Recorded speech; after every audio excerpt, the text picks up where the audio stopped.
Hey guys, how's it going? Getting back on Campionato here. I um I know that maybe you guys were wondering where I was, but I needed a day to cool down after this defeat, and I'm coming on Campionato now to talk about it. So naturally, I'm upset, as many Italians and fans of Italian football are around the world. I know a lot of people are happy because they like to see people fail, and I guess that's an issue with them. But yeah, a lot of people I feel were hoping Italy failed, and they went all over their media, and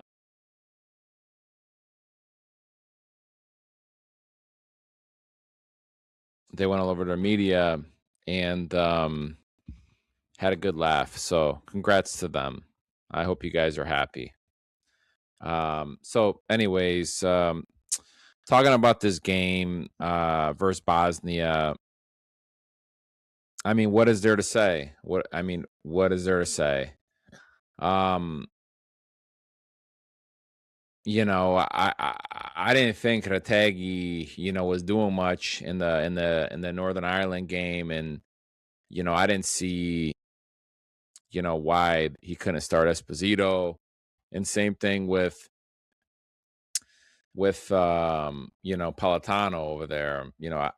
I didn't see why they couldn't start Palestra, but maybe it's just the Italian in me, and I'm thinking that Gattuso, he's thinking that, you know, this is the team I've been playing with. I don't want to switch anything, because if it doesn't go my way, then, people are going to question why you change that.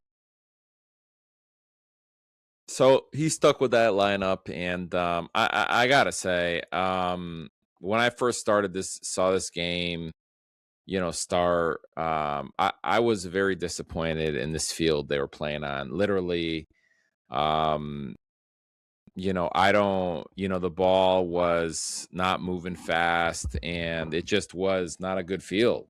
Um,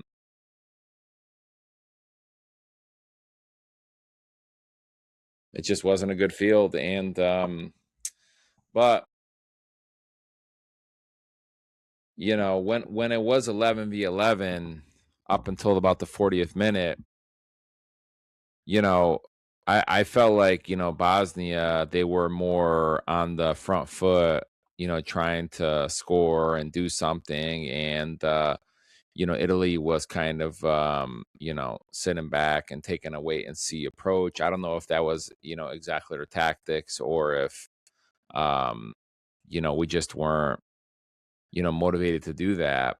I don't know. Only Gattuso knows that, and the players. But um, we their goalie made a mistake, and Keane made, punished them for it, which was a great, now, with the game being over, and Italy, not allowing a goal until the 80th minute. I kind of think, maybe if we didn't get the red card, that they would have able to see the game out. But um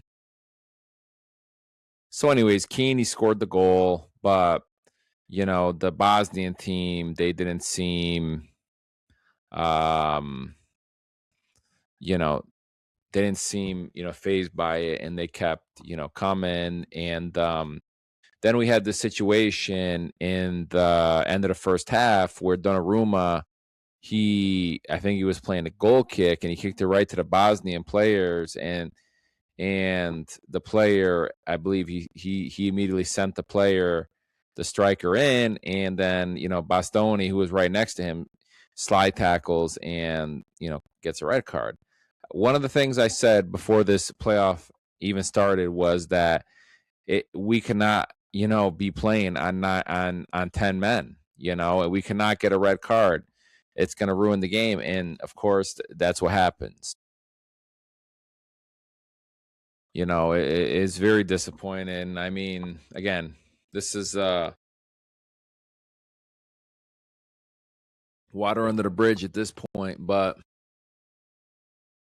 even if we let up a goal, I mean, I heard somebody say it. If Bastoni just ran with the guy and the guy took some shot from out wide, we have the best goalie in the world, and but he didn't. He's a knucklehead, and it's just stupidity, stupidity. I don't get it. Um, so anyways, the second half started, and looking at the formation that Gattuso, it looked like he did a 5-4-1 or yeah, 5-4-1, 5, no. I think it was a 4-4-1. Yeah, 4-4-1. 4-4-1.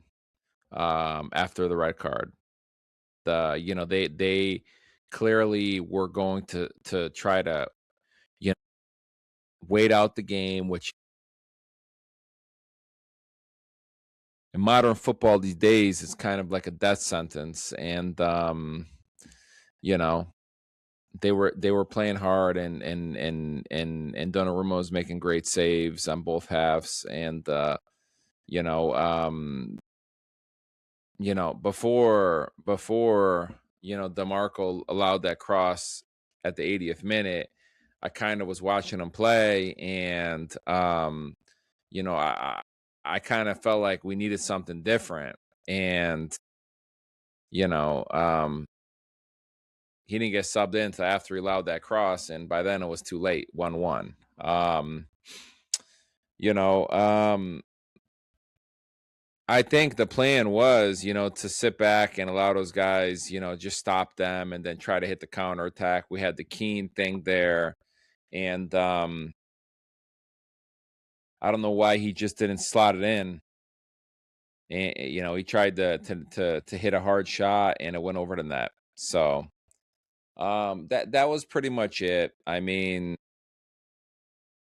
looking at that Bosnian goal, I mean, it looks like the guy used his arm to deflect the thing towards the goal, but I'm not gonna make no excuses. Those guys, we got a red card. Those guys, deserve to go through, and that's it. I think the refereeing was a little to be, a little bit to be desired. I mean, that time, I think it was an overtime. Palestra, he had a similar breakaway and he got tripped from behind, and there's no red card. So um yeah, so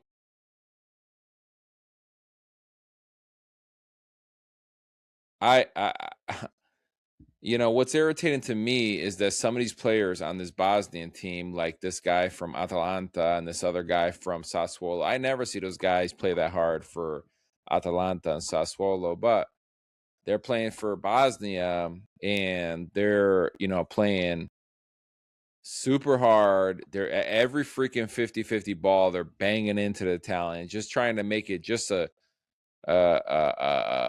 just a ugly match. You know what I mean? It was very frustrating to watch, to be honest.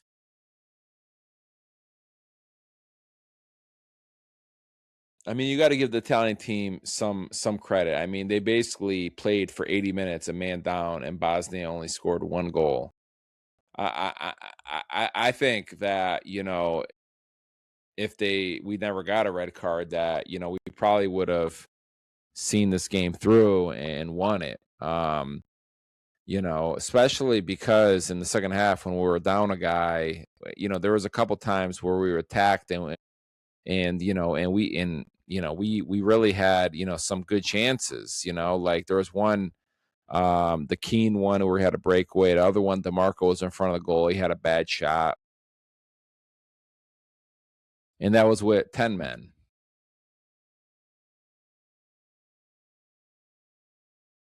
I mean, we went to extra time. We went to PKs, and I did have a glimmer of hope that we would be able to pull it off. Seeing that Donnarumma, It seems like every penalty kick shootout his teams have been in, they won. PSG, Italy versus England. But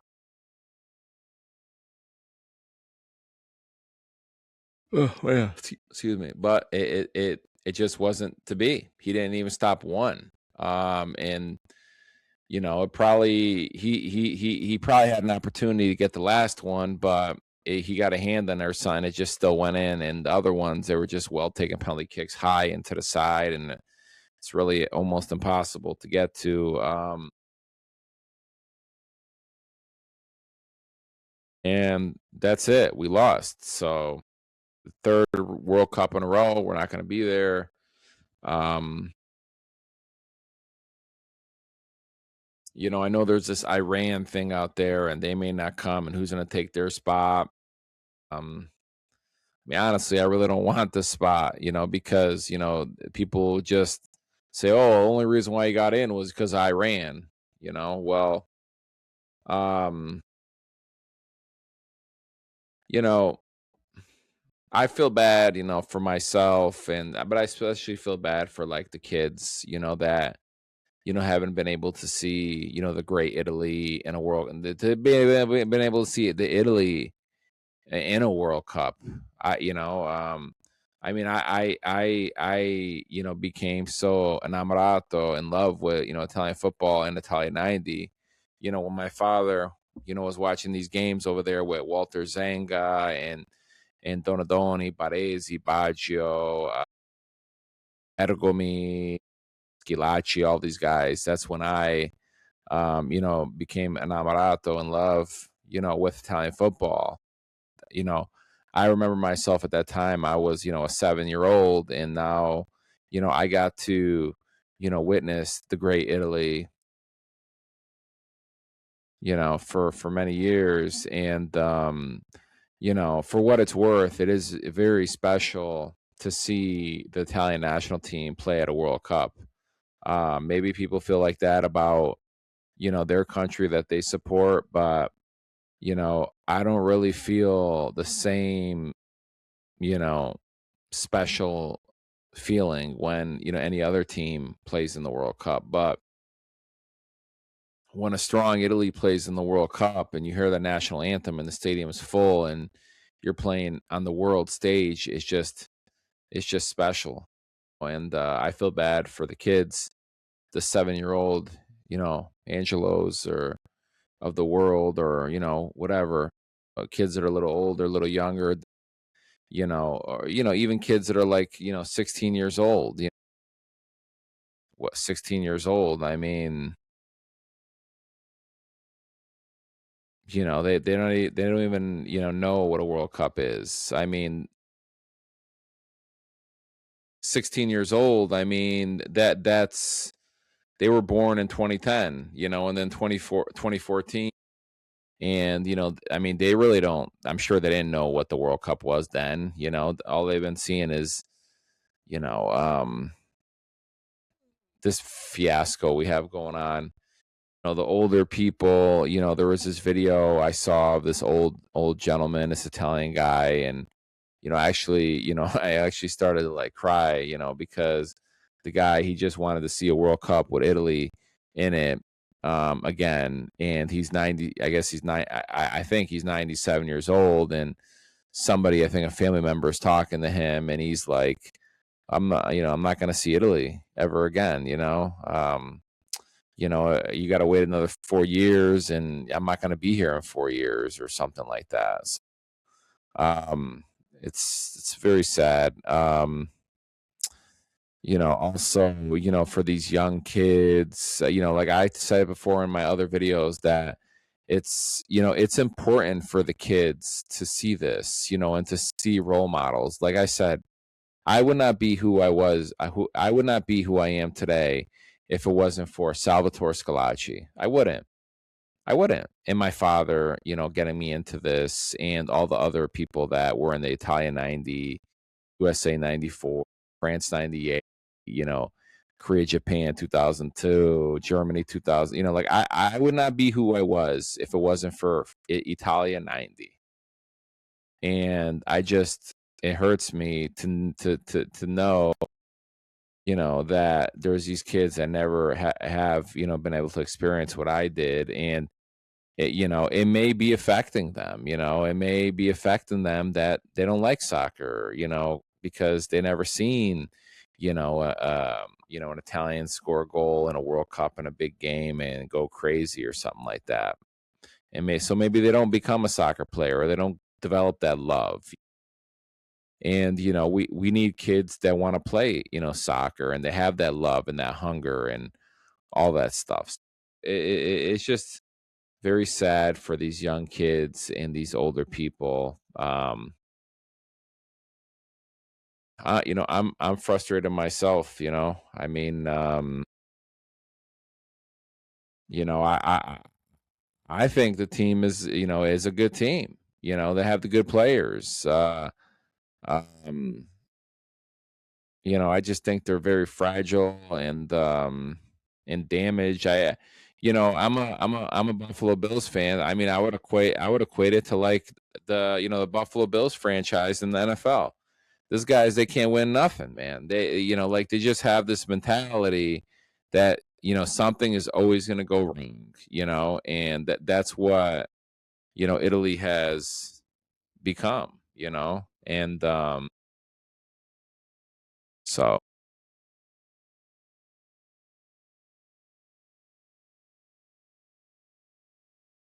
But as much as it pains me, I'm not going to stop doing what I do. If I do, I would succumb, and that's not going to help Italian football. As little as somebody may think I'm impacting it, I'm still going to continue to report on it and do content on, Italian football. I'm going to make it a life mission of mine to do my part and help get us back to the top. There's a lot of people over there that say that, Italian football's dead and it's not coming back and yada yada yada. And you know what? I don't fucking buy that. And I'm gonna do whatever I could, you know, I'm gonna do everything I could in my, to help out as much as I could with my platform and my, audience and followers. Continue to tell the news and to, you know, tell you guys, my analysis on this. I was talking to my father today, and he was watching the telegiornale in Italy, and he said that tomorrow there's going to be some big meeting in Italy with Gabriele Gravina, the president of the Italian Football Federation, and some of these other figures in the Italian government, and some other figures. There's because I guess the president, the Gravina, doesn't want to resign and stuff like that, and he really needs to resign. You know, I just hope that whoever gets put in place is not somebody that is part of this toxic system, of these people that are trying to get in power of the Italian Football Federation, which has been one of the best football federations in the world. Unfortunately, now with this stuff happening three times in a row, it's a big hit to our reputation. So I just hope that whatever is done, it's not one of these other older gentlemen that has their own best interest. I think that the Gravina should resign, and I don't know what other positions are in the Italian Football Federation. I know they have Gattuso and Buffon, and they have the youth coaches, and I'm sure they have you know whatever, the medical staff and stuff like that. And I'm sure they have some other administrative people, but the people that are like in charge, making all these decisions, Ravina and other people. I don't know if he has a vice president or something like that, or whoever, that they need to go. I mean, the coaches that are there for the youth team. I wouldn't say they need to go. They could be, retained if they have some type of contract and be, whoever the new leadership is, they could, be analyzed to see if they can continue on their job. Because I do think the youth teams are doing very good. I post on that. The youth teams are doing good. But we just need, all these guys out of there, like the Gravina crew, and we need new, fresh people. Um, I was watching some stuff from Aurelio De Laurentiis from Napoli. He's talking about some gentleman that is like in charge of sports in Italy. There's this other individual who I guess ran against Gravina. Um, that is calling for this meeting tomorrow. We don't need those guys. We need people that we need people that are young and got fresh ideas and know what the where to take us, how to develop and our identity, our new identity, while keeping our roots and what we've done, modifying it. um yeah, I mean, some people like Paolo Maldini, people like that. I know Albertini was he was involved with the Italian Football Federation. But I don't think Baggio wants to be involved at this point in his life. I know he had his spiel over there, 16 years ago, and nobody wanted to listen. But yeah, I want to see what's going to happen over here and who they're going to put in power. And they need to analyze who the youth coaches are, and they need to reassess what kind of training camps they have around Italy, so that these kids could train, with the Italian Football Federation in addition to their clubs. There also needs to be, in my opinion, coaching education reform. And, these coaches that are just trying to win, so they can advance in their career. If there's coaches like that at the youth level, they need to be removed from their jobs, because I guess that there's a lot of that going on. And I think we're on the right track over here with new stadiums in the Serie A, and obviously that'll help the clubs. So I've said this to people: if we get the right leadership involved and the right people involved, we're probably looking at least 10 years. Um, you know, again, the new stadiums and getting a pipeline of good kids. I've also said this numerous times that we can't be elephants over here. Like, we need to look around the world for talent. Like, I've said this many times: in Canada and United States and Argentina and Brazil and Australia, there's a lot of Italians there. If those guys are first generation, Italian American, Italian Argentinian, Italian Canadian, like, and their parents are from Italy, what's the freaking problem? You know, they love Italy. They want to play. Let they could get a passport. Let them play. I mean, these other freaking teams around the world, they'll take anything that has a pulse. I'm not saying we got to sell ourselves out and give people that are not even Italian, the opportunity to play in a team, but we got to be more creative, and we got to be, if we don't have the players in Italy, which I think we do, that what is the problem with looking abroad and having an even more deeper pool? Call me up. I know how United States works in football. I'm sure I could get you some list of all the Italians that are stuck in this freaking system they have over here. It's a freaking joke. But um yeah, and I heard another good thing, from Aurelio De Laurentiis. He says he thinks the Serie A should be to 16 teams.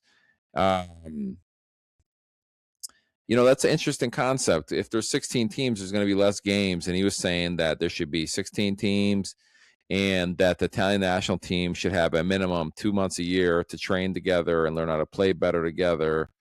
Um, I think that's an interesting concept. We need leadership that's gonna get these this management and these owners on the Serie A clubs in a room and say, listen, the people of Italy are freaking tired of this bullshit. You guys need to figure out how to integrate Italian players into your teams, and that's it.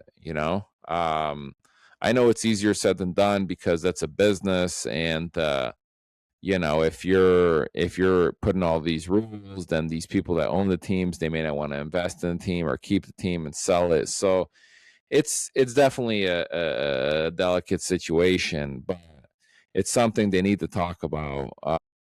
They need to square this away and let Italian players play. I know that Juventus, Atalanta, AC Milan, I believe Inter too. They got like a U23 team.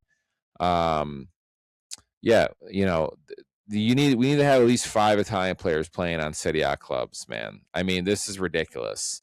I'm sick and fucking tired of these. No offense, I'm not trying to be, like prejudiced or anything, but I'm sick and fucking tired of these foreigners going into Italy and they're taking all the jobs in an Italian league that it should belong to Italian players.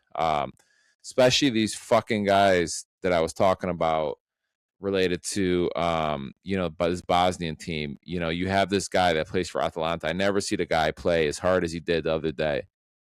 For Bosnia, he never played like that ever for Atalanta. Also, the guy that plays for Sassuolo over there. So I would rip up their contracts and send them home. Say get out of here. Um, you play that hard for your country, but Serie A clubs are paying you, and you're not even playing 50% of that. So, anyways, that's all I got. I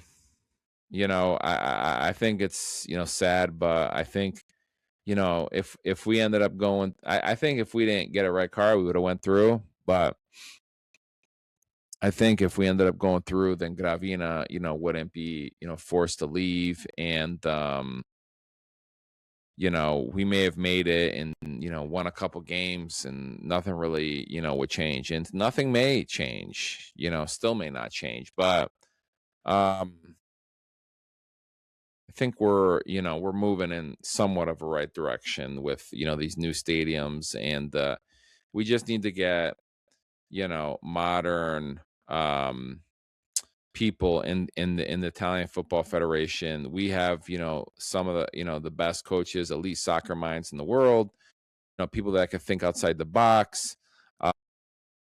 And I think the Italian government needs to also, help, finance this, to develop, Italy's not that big of a country.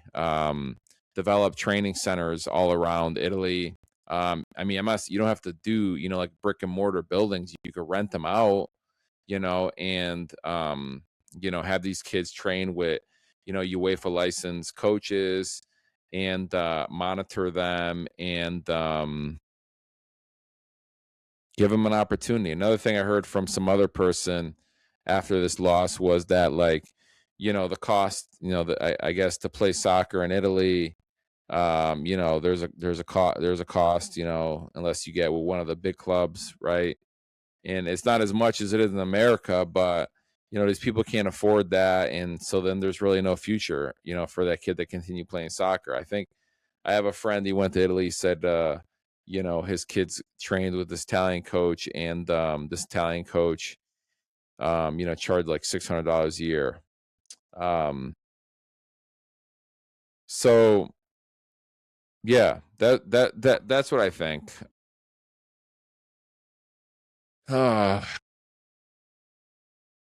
Yep. So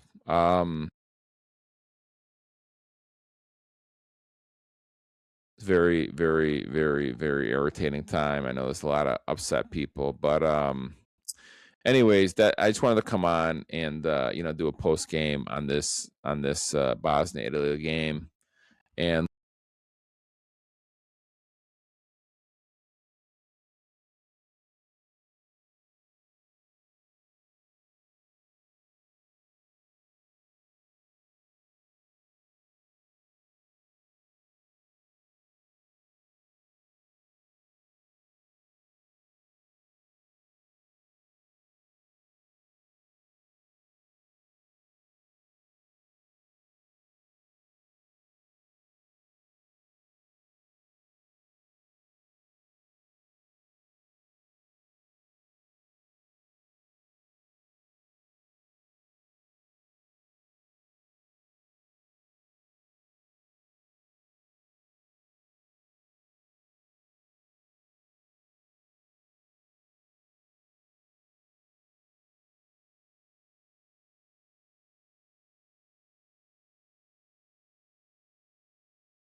if the guy plays for the team, then